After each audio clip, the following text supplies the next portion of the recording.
Hello and welcome to the OXM Report. My name is Matt Lees from Official Xbox Magazine, and this week we've been looking at Resident Evil's first ever foray into full-on third-person shooters. Okay, so Resident Evil Raccoon City, or Operation Raccoon City, it's kind of a spin-off, isn't it? A little bit, yes. I mean, obviously it's not, it doesn't have a 6 on the end of it, right? I mean, it's a totally different thing, yeah.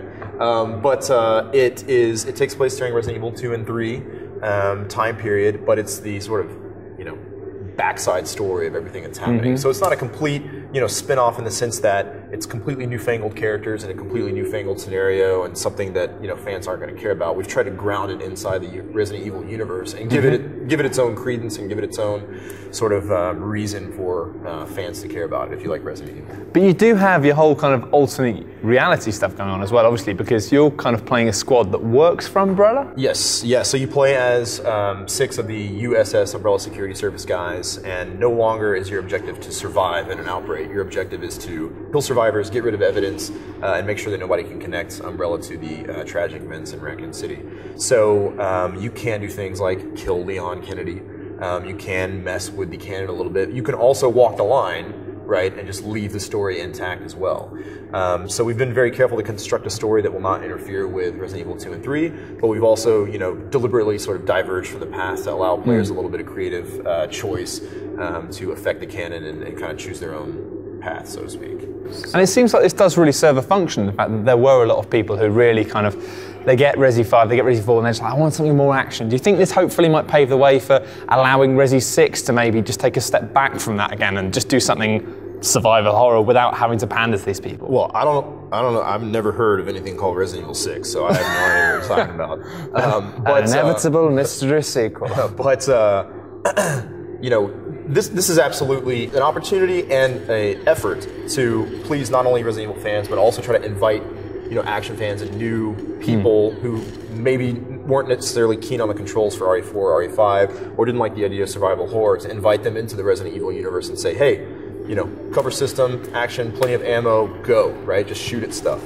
So we're hoping that we'll get a lot of crossover of new fans to the Resident Evil series, as well as those sort of hybrid fans who really love Resident Evil, but wanted a proper TPS action game out of it. I mean, at the end of the day, if you don't enjoy putting bullets and stuff, then you're in the wrong business. Yeah. But I mean, one of the major things is, of course, 4-player co-op is a big thing. I mean, it really worked. Dead Island, bit ropey, but 4-player co-op killing zombies kind of works. But there is a problem that obviously you guys must have been aware of. Obviously with Resident Evil 5, the co-op, online co-op or split screen, really great game. Yep. On your own, I had a blast playing Resident Evil 5 with my friend, co-op, start to finish. It was a blast. But you take the friend out and you're playing with the computer and suddenly, get out of that room, what are you doing? I mean, that's one of the things that the co-op did for RE5 was, whether deliberately or not, turned it into much more of like a, hey, 2 guys just ganging up on everything, like action game, right? And not really having to worry about anything, right? To be blunt though, are you have you fixed the AI this time?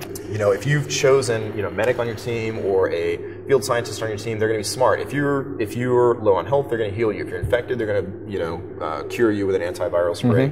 They're going to take cover at tack points. So, I mean, this is one of the reasons we're working with Slant 6, right? I mean, they've got a great engine for this stuff. They have online experience. They, making SOCOM and stuff, all this stuff with their nav mesh, their tack points, the cover system, etc. They have experience doing this stuff, right? So we're trying to make AI that will stay out of your way, that will behave intelligently, but not, a group of AI that you have to micromanage and say, go over here and do this and do that, because we really want you to stay forward on the core of the gameplay, which is, like I said, put bullets and stuff. Full-on action romp. Yeah, and I mean, looking at it, it's quite cool. You guys got a lot of stuff. Obviously, you've got an XP system where you can unlock new weapons. You've got kind of like Call of Duty style perks almost you can choose, and equipment. The core player package and the TPS, cover system, weapon system, perks and things that you brought up. Yeah, I mean, our objective here is not to reinvent the TPS. Sure. Well, for fans, there's a lot of cool stuff in there. There's a lot of little nods to previous games. Yep.